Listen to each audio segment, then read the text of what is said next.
Немного больше, чем за 200 долларов вы получаете экран 120 Гц, защиту по военному стандарту, Wi-Fi 6 и беспроводную зарядку. Поехали! Привет всем, вы на канале KitaiQX, и у нас очередной обзор на Motorola G75. Это прям удивительный смартфон за свои 220 долларов. Ну что ж, давайте к обзору. А перед тем, как мы начнем, не забудьте подписаться на канал, поставить лайк, поделиться этим видео, может даже немножко задонатить, купить чашечку кофе или сделать спонсорство на канал хотя бы на 1 месяц. Вам не сложно, мне приятно. Приходит телефон у нас вот в такой вот картонной классной эко-упаковке, такая как у H40, H50, только без аромата парфюмов, то есть просто обычная желтая картонная коробка. В комплекте у нас отсутствует зарядка, но есть кабель, скрепка и чехол силиконовый, простенький чехол, но зато он есть. Что у нас по внешнему виду? Внешний вид у нас довольно потрясающий, но одновременно и такой, не знаю, большой, наверное, огромный просто телефон. Я в руки взял, и после моих H50 или H40 это прям лопата, я вам скажу, такой прям увесистый, но очень качественно собранный. Прям ты его в руке держишь и не ощущается, что это телефон за 200 с копейками долларов. Ну или 9500 гривен. Телефон в плане сборки, в плане качества прям хороший. Задняя часть у нас идет такая типа эко-кожа. По ощущениям она немного хуже, чем в H40, H50. Если вы телефон будете носить без чехла, она со временем станет такая глянцевая. У нас вот такая вот расцветка, также есть еще пару расцветок в наличии. Также у нас сзади есть блочок камер, далее мы про него поговорим. И по центру у нас значок Motorola, такие как мы его привыкли видеть. Справа у нас качелька регулировки громкости вверх-вниз и кнопочка с отпечатком пальца. Снизу у нас USB Type-C, микрофон и динамик. Сверху у нас просто микрофон, ну и, можно сказать, разговорный динамик полу под экраном, полу на торце. Я как-то так. И с левой стороны у нас получается лоток под сим-карты и карту памяти на 1 терабайт. В этот смартфон вы одновременно можете вставить 2 симки плюс карту памяти до 1 терабайта. То есть у него так 256 встроено, вы можете еще добавить сюда терабайт. 2 симки, терабайт памяти и вообще, я считаю, это для бюджетного телефона прям огонь. Немножко про технические характеристики. У нас тут IPS экран, 6,78 диагональ, прям огромный, я аж предупреждал. 1080 на 2388 точек, 120 Гц, стандартная яркость 1000 нит, нет чем проверить, но будем верить производителям. И плотность пикселей 387 ppi. Частота обрабатывания пальца по экрану у нас 240 Гц, то есть сам экран 120, а частота обработки касаний 240 Гц. Это очень даже хорошо. Соотношение сторон у нас почти 20 к 9, если быть точным 19,9. Также у нас тут процессор Qualcomm 6 ген 3 4 нанометра, производство от Samsung, насколько я знаю, и там идет 4 ядра 2.4, 4 ядра 1.8, то есть довольно неплохо. Оперативной памяти во всем модельном ряде идет 8 гигабайт, можно расширить до 16, встроено 256, плюс можно добавить 1 терабайт, и я считаю это очень классно. По безопасности у нас отпечаток пальца, как я и сказал, справа, есть разблокировка по лицу, ну также у нас тут присутствует акселерометр, гироскоп, датчик приближения, освещение, сканер отпечатков, как я и сказал, датчик SAR и датчик мерцания, это у нас сделано для нашей камеры. Размер у нас 166 на 77 на 8,4 толщиною, 205 грамм, очень, я же говорю, увесистый. Если мы еще туда поставим чехол, симку, флешку, то добавится еще там плюс грамм, не знаю, 5-10, то есть имейте в виду, телефон прям увесистый. Ну и что самое главное, у него хороший 5000 аккумулятор, который позволит вам долго довольно использовать телефон. И у нас на борту Wi-Fi 6, ну естественно там 5, есть 2.4, ну есть еще Wi-Fi 6. Хорошие довольно камеры для такого ценового сегмента, у нас получается 50 мегапикселей, 8 мегапикселей, фронталочка у нас 16 мегапикселей, это мы дальше будем тестить и проверять. Защита у нас тут по военному стандарту MIL STD 810H1 и Gorilla Glass 5 поколения. То есть телефончик довольно хорошо защищен, у него IP68, его можно топить, кидать, по идее ему ничего не будет. Но я вам не советую это делать, есть беспроводная зарядка. Да, телефон в такой ценовой категории у нас поддерживает беспроводную зарядку до 15 Вт. Ну что ж, а теперь давайте про все поподробней. Про экран, что я могу сказать про экран? Тут IPS экран, конечно хотелось, наверное, AMOLED, OLED, но тем не менее тут хороший IPS, довольно большой, с хорошим хорошим разрешением. Как я и сказал, разрешение у него 1080 на 2388 точек, 380 ppi. Довольно неплохо, цветопередача хорошая, днем хорошо все видно, яркости хватает, экран занимает почти всю площадь телефона, 91,5%. Ну и как вы можете заметить, есть небольшие рамки. Экран 120 Гц, отклик классный, вообще нареканий к этому нет. Этот экран, наверное, хорош тем людям, у кого глаза очень чувствительные к мерцаниям AMOLED или OLED матриц, то есть IPS вам прям подойдет. Ну, естественно, за счет того, что они сюда поставили IPS, она немного дешевле, чем OLED матрица, из-за этого они смогли сюда поставить неплохую камеру, беспроводную зарядку, неплохое качество корпуса, то есть чем-то они пожертвовали, что-то они добавили. Про экран тут особо сказать нечего, хороший качественный экран, оболочка и работа. Как я и сказал, тут у нас стоит дракончик 6 ген 3, который в Antutu, вот как вы сейчас видите, набирает почти 600 тысяч баллов. Скажу вам так, как я его достал с упаковки, он был на 14-м андроиде, он набрал 605 тысяч баллов. После того, как я обновил его на 15-й андроид, да, он уже на 15-м андроиде, так что оболочка тут уже современная. Он стал выдавать чуть-чуть меньше 600 тысяч, то есть все-таки 15-й андроид, наверное, немного прожорливый. Про игры могу сказать, что довольно хорошо отрабатывает, на средних настройках потянет практически все, будет 30-40 кадров, и вы сможете спокойно, в принципе, играть без всяких нареканий. Сама же оболочка от Motorola выглядит легко, непринужденно, ничего лишнего. В зависимости от страны у вас поставятся какие-то определенные игры и программы типа Фейсбука или Тему или еще что-то такого рода. Короче, это все можно удалить, если оно вам не надо будет. Поставится еще пару игр, но я надеюсь, что Motorola все-таки не переступит эту черту, как сделала в свое время Xiaomi, и не будут пхать свою рекламу, блин, во все щели. Я очень на это надеюсь. Поставить 5-6 приложений в виде каких-то игр еще ладно, но понаставлять куча всего, это уже прям беспредел. Как по мне, да, процессор старый, опять будут писать, вот, можно было за эти деньги взять Poco, например, с каким-нибудь мощнейшим процессором. Да, я согласен, но у вас в Poco не будет защиты по военному стандарту, у вас в Poco не будет, да даже IP68 не будет. Вы то телефон уроните в лужу и все, и каюк ему. А с этим вы можете прям ходить и, блин, не знаю, плавать даже. Короче, это телефон защищенный, с хорошим премиальным корпусом. Он очень приятный в руках. Да, у него рамка пластиковая, да, может он после падений будет с мятинами, но зато он будет жив, потому что у него довольно хорошая защита. А в Poco этого нет. Если вы, конечно, игроман, то, конечно, да, этот телефон вам не сильно подойдет, но если вы просто хотите повседневный хороший гаджет для соцсетей, посмотреть ютубчик, сериальчик про звук, тут немного дальше поговорим, посмотрим тесты, звук тут бомбический за свои деньги. То есть, если вы хотите просто смартфон на каждодневное использование с хорошей батареей, вот это топ за свои деньги на данный момент. Давайте, наверное, раз я заикнулся про звук, посмотрим, что у нас тут со звуком, а потом уже перейдем к камерам. Вот такой вот тест я вам подготовил, я думаю, сейчас вы прослушаете сначала, а потом я уже вставлю своих, так сказать, 5 копеек. This is Dolby Atmos.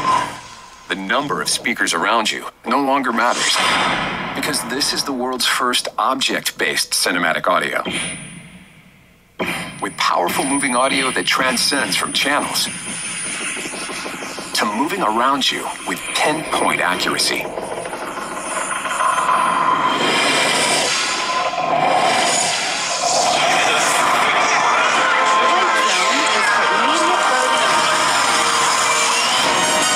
Whether the soundscape sets the mood of the scene,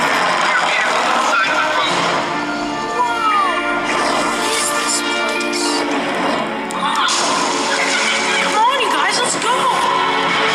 or captures the full extent Do you want to know my secret? of nature's fury.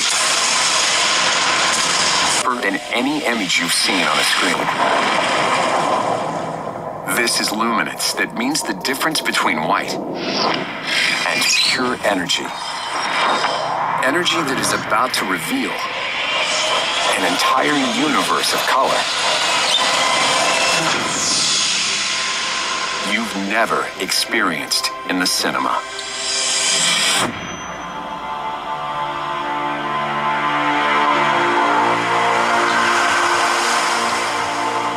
И как вам звук? Я просто, когда включил, послушал, я удивился.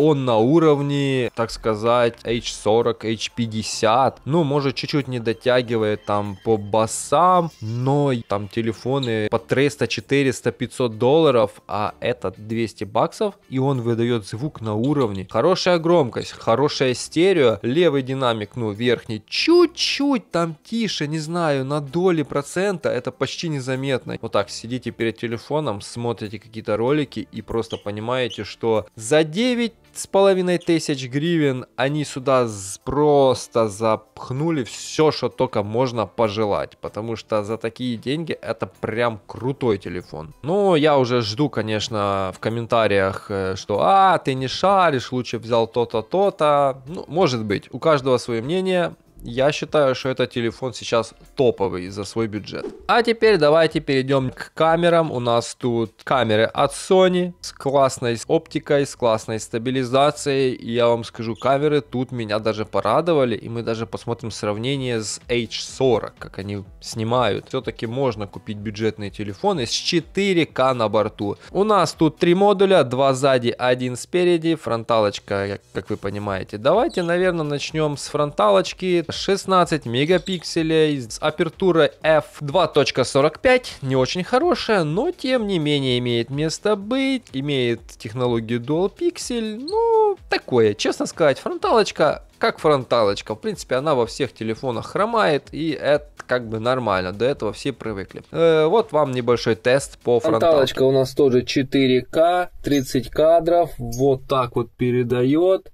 На свет назад, на свет назад. Ну, я вам скажу, тоже довольно хорошая. А теперь основная камера. У нас есть 50-мегапиксельный модуль и 8-мегапиксельный широкоугольный модуль 118,5 градусов. Про него можно даже не говорить. Он умеет делать макрофотографии, макросъемку. У него диафрагма f2.2. Ну, посредственный модуль. Так скажем, он тут плохой. В хорошем освещении претензий к нему нет. Как только у вас плохое освещение, все, можете его просто не включать и все. Макро, в принципе, делает неплохо. Ширик тоже умеет снимать 4К. Вот так вот выглядит ширик. Как вы видите, реально картинка стала больше. Ну, вот так вот это все выглядит. На свет назад, на свет назад. Ну, хорошо. По основной камере, добрались мы до основной камеры. У нас тут модуль 50 мегапикселей, как я и говорил, от Sony 600. Диафрагма у него 1.79, то есть 1.8. Многие обзорщики говорят, что тут апертура f1.7. Нет, тут не апертура 1.7. Тут апертура 1.79, то есть практически 1.8. Размер пикселя у нас 0.8. Технология так само Quad Pixel. В принципе, оптическая стабилизация дает классное изображение, классную картинку. Давайте посмотрим. Итак, тест камеры. Звук вот такой вот. На свет назад. На свет назад. Довольно плавный. Автофокус работает. Причем работает неплохо. Камера вообще за такую стоимость отличная, я могу сказать. Посмотрим, конечно, еще как будет на монтаже. Это у нас основная камера, 4К, 30 кадров. Теперь Full HD, 60 кадров, вот так вот выглядит. Не знаю, плавнее, не плавнее. Цвета передает, кстати, хорошо, как по мне. На свет назад, на свет назад. Вот такая вот картинка. А теперь тест с моим H40, на который я снимаю эти все обзоры. Вот так вот это выглядит. Так, теперь 4К, как вы видите, основная камера. H40 и G75. Есть ли смысл переплачивать, решать вам. А теперь давайте скрутим немного свет. И что мы тут видим? Ну, неплохо. Скажу так, неплохо. Видно, что уже чуть-чуть оно плывет, но тем не менее, снимает хорошо.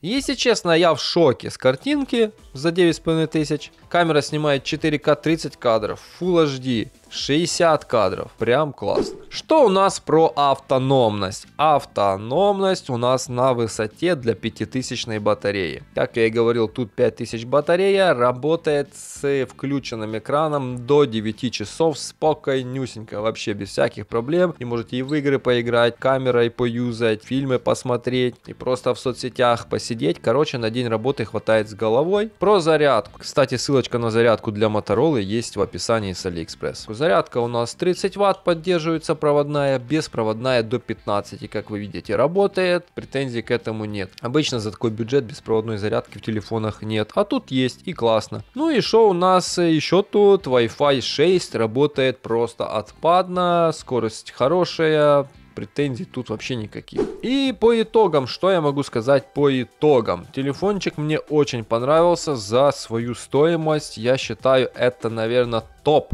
Просто топ из всех топов. Как и говорю, сейчас накидают, что там, блин, а есть там Poco, Redmi и еще что-то там непонятно что, которые там мощнее. Давайте еще раз пройдемся по плюсам, и вы сами поймете, почему этот телефон стоит своих денег и он топ. Актуальный, современный, красивый дизайн. IPS большой экран. Да, хотелось бы, может, OLED, но он хороший. Частота обновления 120 Гц, поддержка eSIM, слот есть для расширения под SD-карту, влагозащита IP68 по военному стандарту MIL STD 810H. Процессор средний, но он тянет все и хорошо. 600 тысяч попугаев, да, может, это и не очень, но тем не менее, я считаю, за такие деньги хорошо. Самое главное, обновление 5 лет, я забыл про это сказать, да, 5 лет обновления, основная хорошая камера, запись видео в 4К 30 кадров, аккумулятор на 5000, беспроводная зарядка 15-ваттная.